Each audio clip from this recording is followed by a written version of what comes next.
Hey, what's up guys? So we're here to show off the new Junk Converter card. This is a really good, easy access to go ahead and making plays with your Junk Synchron. So basically, you go ahead and discard this card, another tuner, summon Junk Synchron brings back the Junk Converter, and then you're going to be able to make plays through that because he's going to be able to let you bring back another tuner. So let's you have an easy stepping stone. You go right into Speeder, activate Speeder's effect, go ahead and special summon all of those extra monsters from the deck. The more important one though is specifically Steam Synchron. This lets you synchro summon during your opponent's turn, which is actually very important for this little loop that you're going to be doing with this new synchro build. So you go ahead and make Signal Warrior. It does have this ability to gain counters. It can be used, and you will see a great use of it. It takes a while for it to like ramp up, but it is definitely a great card to stall with. But this is the new Satellite Warrior. This is the new big boss monster for the Junk. I want to call it like the Junk Synchron archetype. But basically, he gets to pop 2 cards, and this guy still happened to have another play. He goes ahead and makes Utopia. Now, this card, it gains 1,000 attack for each card it pops, and when it's Synchro Summon, you get to target cards your opponent controls up to the number of Synchro monsters in your graveyard, and then destroy them, and it gains 1,000 attack. So, usually it will be at 4,500 when you activate its effect. But because of Synchro Chase, we're able to kind of recover because the Utopia doesn't let us have his second effect. Now, his second effect is, when it is destroyed, you get to spawn someone up to 3 level 8 or lower Warrior Synchron and or Stardust Synchro monsters from your graveyard with different names, which really allows you to kind of continue your combo, and you guys can probably understand how this deck works. It's basically just a loop for you to go from Signal Warrior right into Satellite Warrior multiple times, and most of the time you'll be ending the game pretty soon. And if we look at it, it's basically a disruption of 2 cards, but you can get it up a little further with another field spell card that we'll show off here in the gameplay. So we're looking at potentially 3 card disruption here for the deck.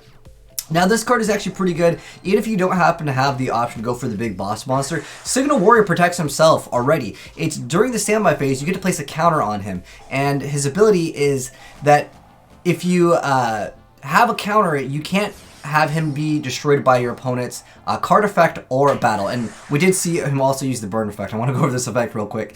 But he actually can remove up to 10 counters. So if you remove 4 counters, you get to do 800 burn damage. And if you remove 7, you get to draw a card. If it's 10, you get to destroy 1 card on the field. 10 is pretty excessive, but nonetheless, he does also have this effect where once per turn during the standby phase, place 1 signal counter on the field for each face-up card in the field zone. And then you get to also place 1 counter on this card. So at the end of the day, you can technically utilize that effect, but at this point, his opponent just says GG because that's going to go ahead and be game. But I want to go ahead and get into some other things that you can do with this deck. It overall is a pretty easy deck to learn. Again, most of the time what you're doing with this deck is just instantly going for a Junk Converter. Now, he drew into the Call by the Grave, so it was great for him. It's going to go ahead and stop the Ash Blossom. But go ahead and search out the card. Not that it really matters, because Junk Synchron is going to go ahead and bring back that card, and then that card is going to go ahead and bring back Junk Synchron, which you go into the Junk Speeder. Speeder go ahead and special summons a bunch of different cards. Now, you can go into other cards. The Nitro Warrior is more for OTKs, but it's part of like the, I want to call it like the Synchro, like Synchron family, because the Nitro Warrior, there's a lot of like weird synchros that like just never saw any play, but Nitro Warrior does have decent amount of attack, and then during each of your turns, if you activate a spell card, it gains 1,000 attack. And then on top of that, during damage calculation, if it destroys the opponent's monster by battle, you can target 1 face-up defense position monster your opponent controls and change it to attack position, and then it can attack again. It has that potential for OTK plays, but the more important card is Starlight Junction. This card is actually really good. It lets you tribute a tuner monster, special summon a synchro monster from your deck with a different level than the one tributed, and then during your opponent's turn, if you special summon a synchro monster from the extra deck, you get to target 1 card in the field and shuffle it. So that's actually how we're going to be getting the other effect, which we'll showcase off versus a Pendulum player here. But nonetheless, I don't know if I would consider this deck to be like super S tier. There are lots of other builds. In fact, if you guys haven't checked out the TG build, if you're interested in just synchros, I think the TG build of synchros is a little bit better. This one is just showcasing off the new card, and it is definitely a good card. But when you go ahead and go into Speeder, you're locked for just Synchro monsters. But again, this card is pretty good. Again, it's 4,500 attack, and then once he goes away, you're bringing back the cards, and then you're just going to go ahead, and if you happen to have Steam Synchron, you just go ahead and make the card instant again. Now, Drowning Mirror Force is unfortunately going to disrupt you, but that card doesn't see too much play. I wouldn't really worry about like a Compulse or a Castell. For the most part, but there are a lot of different archetypes that will send it to the graveyard so you won't proc its effect. So I think that's one of the bigger problems with Satellite Warrior. If they wanted this to be a little bit more meta, what I think they needed to do is if this card leaves the field, you get the effect. Because when it has to be destroyed and sent to the graveyard, we lose out on a lot of different things. Now, he doesn't have to actually go to the graveyard. He just has to be destroyed, so that is a little bit better. But you're looking at usually 2 pops. You can get potentially more with the effect depending on how many times you have synchroed, because technically it's up to the number of synchro monsters in your graveyard. You can have 5 or 6, but at the end of the day, I think that's a little bit excessive. At that point, you probably should have won if you synchroed that many times. But I did want to put it out there. If you wanted to, you could probably get them up to like 10,000 attack and one-shot your opponent. Pop all the cards. I think that's how they kind of designed the card, probably for the anime. But realistically, is that going to be happening? Probably not. Again, we're making that Nitro Warrior, but we still happen to have the Steam Synchron, and you already know what's going to be happening. His opponent's going to start going for plays, but again, this disruption is just going to be too good for our opponent over here. So he's going to go ahead, get that Priestess, go ahead and special summon the Endymion. He's going to go ahead and be able to get that pop effect. And now he's going to go ahead and instantly go into the Satellite Warrior because the card is getting bounced back. Then he's going to go ahead and shuffle that card back and then pop the Abyss Actor. And then he's going to lose out on that. Then now he's going to go ahead and go for his board over here. We still got called by the grave, but I don't understand this play. Perhaps he was like, I gotta get rid of this card. I have no idea why he decided to Cerberus pop this, because at the end of the day, he still has to technically deal with the Satellite Warrior. I don't know. I think his thought process maybe might have been Cerberus pop this, but even if you pop this, he would go back into the other Synchron, and then we still have Steam Synchron, which is going to, during our opponent's main phase, go again. I mean, there really wasn't an out for him, I guess, at that point of making Cerberus.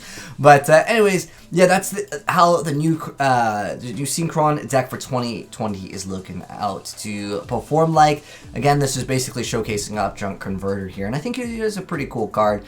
Maybe splashable in other things, but again, the whole point of this was to show off the new Satellite War, because no one's really playing this at the end of the day. But I did want to give a deck profile for this build in case anyone wanted like a more pure variant of like the Synchron, I don't know, Nitro variant, because this card's kind of cool too. You get to actually draw a card off of it if you happen to utilize it with a Nitro Synchro monster. So that's kind of cool. And then when's the last time you saw this see play? But there is a bunch of spells, so again, you can get this up to 3,800 attack. So that's cool. But anyways, I want to give a shout out to AzneyesWhitedragon because he's the one that sent this in. But let's go ahead and go over the deck profile now, in case any of you guys did want to build the deck. So we got 3 copies of Junk Synchron, 3 copies of Steam Synchron, which kind of acts as our needle fiber, if you will. Now, unfortunately, again, we don't have needle fiber in the TCG, and on top of that, Speeder makes it so you can't go into it anyways because he locks you to Synchros. But it does allow that easy access. Then we got 3 Ash Blossom and 3 Veiler. The reason why we're playing this many tuners is just because you need to be able to discard with your Junk Converter, because he has to discard this card and another tuner. The problem that I have with Junk Converter initially, though, you can go super minus. Like, if you don't get that search out like Ash Blossom, this deck will absolutely get wrecked because you go so minus with basically losing 2 cards where opponent only uses 1. And if you don't have another follow-up play, like a Junk Synchron, you're really out over here. You can definitely play Rhoda too. That's another card that can search out Junk Synchron because this card is very important for the deck.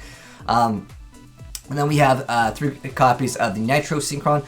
I wanted to make a build with Quick Draw and kind of make it more of like a Quasar variant, but I think Quasar is very susceptible to hand traps, any Quasar variant, but with Call that can help. But 3 copies of the Nitro Synchron, again, that extra draw power that you have access to can be nice. Then we have 3 copies of Effect Veiler. I was also thinking if you really wanted to, because this card allows you to go easy access into a bunch of different tuners with different levels, you can theoretically use Where Art Thou, and you can activate that effect to instantly add Effect Failure, which potentially allows you to add hand traps with that play. So the standard play, the most negations that you'll get is this card can pop, on average you're going to get 2, you can pop up to 3, okay, but as the max potential for this deck, if you really wanted to, you could maybe pop 3. So if we looked at this as 3 disruptions, this could be like 4 if you wanted to play more of this, and then the search with Veiler, we're looking at 5. But I would say on consistency, if you wanted to max out on like the Starlight Junction here, because you're going to definitely be able to synchro quite often in the deck, you can easily look at this deck like a 3 disruption. If you happen to have this or this, that's 4. But anyways, we got Rhoda over here, and then 2 copies of Desires, the Upstart Goblin, Foolish, and then 3 copies of Tuning. So essentially, you're playing 6, 7 copies. And then if we want to look at this as like another searcher, we're looking at 10 copies of the Junk Synchron over here. And then we've got 3 copies of Called, and then 3 copies of Synchro Chase. So this one lets you bring back one of the monsters. This can really help out potentially against a hand trap too, if you're trying to get the effect off. Or again, maybe they make a monster that like disrupts the free bring back another card. With this card, we'll just bring that card back immediately. And then we have Starlight Junction, then we have 3 copies of Impermanence, 2 copies of Reject Reborn, which I didn't get to mention, but this card is pretty interesting. When an opponent monster declares a direct attack, so this is basically if you're in a losing situation, which we didn't have any duels where we were losing really, but at the end of the battle phase, you can special summon a tuner and a synchro monster from the graveyard, but they have their effects negated. But that obviously doesn't matter because you go ahead and bring back your boys to go ahead and make Satellite Warrior, which is going to go and just pop everything anyways. So this whole downside doesn't really exist. I mean, yeah, you might lose your counters on this, but it doesn't matter. And then we also have Scrap Iron Signal. So when your opponent activates a monster effect while you control a synchro monster that requires a synchro monsters as material, you get to negate the activation. And after that, set this card face down instead of sending to the graveyard. And this card is really good too. We didn't get to, again, see it in the gameplay, but it's a pretty self-explanatory effect.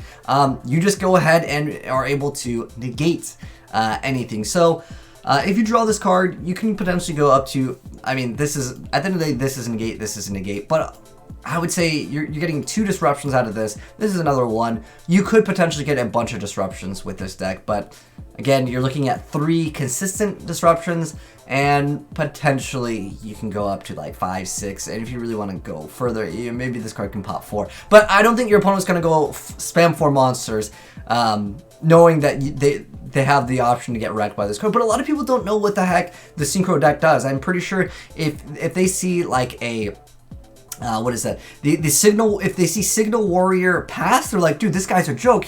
Okay, so he made a card that can't be destroyed by battle by card effects, and then they try to make something, and then you surprise them and bring out Satellite War and you pop their board. I think that that's pretty good, and again, no one's really playing this, so I think that it will definitely surprise some opponents, so it's not bad for that aspect. For the next deck, we got Stardust Warrior, 3 copies of Satellite Warrior, Stardust Dragon, the Stardust Spark Dragon, 2 copies of Nitro Warrior, 2 copies of Signal Warrior, and then we've got Stardust Assault Warrior, and then 3 copies of Junk Speeder and Excel Synchro. A lot of times, again, you're just going to be recycling this card over and over and just go for Satellite Warrior because that's the way that they've designed the new Synchro Junk variant for 2020. But anyways, you guys can let me know what you think of the new build down below. And if you guys want to check out Stardust Yugioh, I'll leave him also down below as well in the description. You guys can check him out. He's always building some cool stuff. But thanks for tuning in, guys. Have a good one. Hopefully you enjoyed the video. And if you did, drop a like on it. If you're new here, hit subscribe, turn on the bell so you don't miss out on the new Yu-Gi-Oh content. If you guys want to send me in replays, azneyesreplays@gmail.com.